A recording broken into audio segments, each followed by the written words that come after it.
Theresa May's chances of securing a deep free trade deal with the EU were dealt a blow when Stefaan, the main advisor to the EU's chief Brexit negotiator, Michel Barnier, stressed that the rules of the single market required far more than her chief proposal, a mutual recognition of standards. May claimed in her speech last Friday that, the UK can negotiate a future trade relationship based on mutual recognition of standards overseen by a third-party court, made up of EU and UK nominees. But Theresa said, the EU has moved away in the wake of the financial crisis from mutual recognition of national standards to a centralized approach with a single EU rulebook and common enforcement structures and single supervisory structures. He added that EU rules are clear that the European Court of Justice can intervene at any point to declare that mutual recognition of standards was undermining the single market's integrity. Such principles were neither empty or legalistic dogma, he said, but fundamental to the integrity of the single market and autonomy of the EU.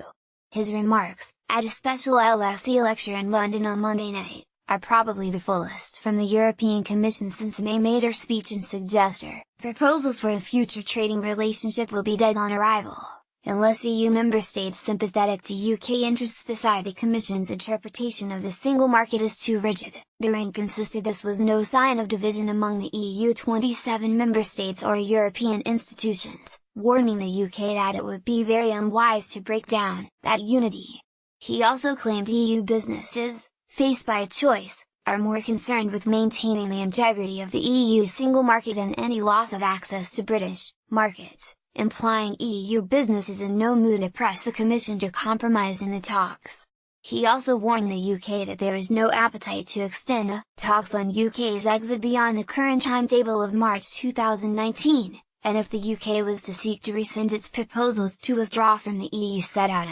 in its Article 50 letter, this would not just be a matter for a UK unilateral move, but require a collective response by EU member states. Theresa said there was little precedent for third parties, including the UK after Brexit, to secure participation in key EU agencies, such as the European Medical Agency, saying the only three exceptions were countries such as Norway that were members of the European Economic Area Agreement, EEA. The UK has ruled out being an EEA member since it would require the UK to accept the free movement of people. He also defended the Commission from criticism that its proposals, unveiled last week setting out a fallback position on the future of the North-South Irish border if no other agreement could be reached, represented an overreach by the EU or an infringement of UK sovereignty. He said the full legal text prepared by the Commission on the fallback option was necessary since it would have been complacent for the EU to leave such a sensitive issue as a backstop solution to the very last moment of the negotiations.